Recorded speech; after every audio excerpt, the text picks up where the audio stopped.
Hello guys, കുറേ ആയില്ലേ cooking video കണ്ടിട്ട്. അപ്പോൾ ഇന്ന് വെള്ള നാരങ്ങ അച്ചാർ എങ്ങനെയാണ് ഇടുന്നതെന്ന് നോക്കിയാലോ.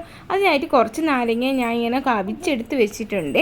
എന്നിട്ട് അതിനെ ഞാൻ 4 പീസുകളാക്കി കട്ട് ചെയ്തൊരു ബൗളിലാക്കുന്നുണ്ട്.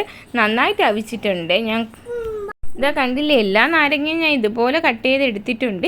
ഇനി ഇതിലേക്ക് കുറച്ച് ഉപ്പാണ് ഞാൻ ആഡ് ചെയ്ത് കൊടുക്കുന്നത്. എന്നിട്ട് ഇതിനെ നന്നായിട്ടൊന്ന് മിക്സ് ചെയ്തെടുക്കുന്നുണ്ട്. ഇപ്പോൾ കാണുമ്പോഴേ എനിക്ക് കഴിക്കാൻ തോന്നുന്നുണ്ട്. ഇനി ഇതിലേക്ക് നമ്മൾ ചേർക്കാനായിട്ടുള്ള ഇഞ്ചി, പച്ചമുളക്, വെളുത്തുള്ളി എല്ലാം ഞാൻ കട്ട് ചെയ്ത് വെച്ചിട്ടുണ്ട്. ഇനി ഒരു പാൻ വെച്ചിട്ട് അതിലേക്ക് കുറച്ച് നല്ലെണ്ണയാണ് ഒഴിച്ചു കൊടുക്കുന്നത്. സ്വർണ്ണ കമ്പനിയുടെ നല്ലെണ്ണയാണ്. പിന്നെ അതിലേക്ക് കുറച്ച് വെളുത്തുള്ളി ആഡ് ചെയ്യുന്നുണ്ട്. പിന്നെ കുറച്ച് ഇഞ്ചി ആഡ് ചെയ്യുന്നുണ്ട്. പിന്നെ കുറച്ച് പച്ചമുളകും കൂടെ ആഡ് ചെയ്ത് നന്നായിട്ട് ഇതിനൊന്ന് മിക്സ് ചെയ്തെടുക്കണം. നല്ലൊരു ബ്രൗൺ കളറായി വരണം. അതുവരെ നന്നായിട്ടൊന്ന് മിക്സ് ചെയ്ത് കൊടുക്കണേ. കറിവേപ്പിലയും കൂടെ ആഡ് ചെയ്ത് കൊടുക്കണേ. എന്നിട്ട് നമ്മൾ നേരത്തെ ഉപ്പിട്ട് വെച്ച നാരങ്ങയാണ് ആഡ് ചെയ്ത് കൊടുക്കുക. ഒരു അരമണിക്കൂർ ഞാൻ ഉപ്പിട്ട് വെച്ചിട്ടുണ്ടായിരുന്നേ. എന്നിട്ട് ഇതിനെ നന്നായിട്ട് എല്ലാ ഇഞ്ചിയും പച്ചമുളകും എല്ലാത്തിൻ്റെയും കൂടെ നന്നായിട്ടൊന്ന് മിക്സ് ചെയ്തെടുക്കുന്നുണ്ട്. ഞാൻ ഇനി ഇതിലേക്ക് കുറച്ച് മഞ്ഞൾപ്പൊടിയും കൂടെ ആഡ് ചെയ്ത് കൊടുക്കുന്നുണ്ട്. ചെറിയൊരു കളറിന് വേണ്ടിയാണ് അത് ആഡ് ചെയ്ത് കൊടുക്കുന്നത്. എന്നിട്ട് നന്നായിട്ട് മിക്സ് ചെയ്തതിന് ശേഷം കുറച്ച് പഞ്ചസാരയാണ് ആഡ് ചെയ്ത് കൊടുക്കുന്നത്.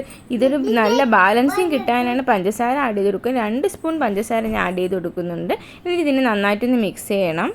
കുക്ക് ചെയ്ത് വെച്ചിരുന്ന നാരങ്ങ ആയതുകൊണ്ട് തന്നെ കുറേ നേരം നമ്മൾ കുക്ക് ചെയ്യേണ്ട ആവശ്യമില്ല. അപ്പോൾ നമ്മുടെ നാരങ്ങ അച്ചാർ റെഡി ആയിട്ടുണ്ട്. സൂപ്പർ ടേസ്റ്റാണ്. ഇതെല്ലാവരും ട്രൈ ചെയ്ത് നോക്കണം. അപ്പോൾ ഈ വീഡിയോ ഇഷ്ടമായെങ്കിൽ സബ്സ്ക്രൈബ് ചെയ്ത് സപ്പോർട്ട് ചെയ്യണേ.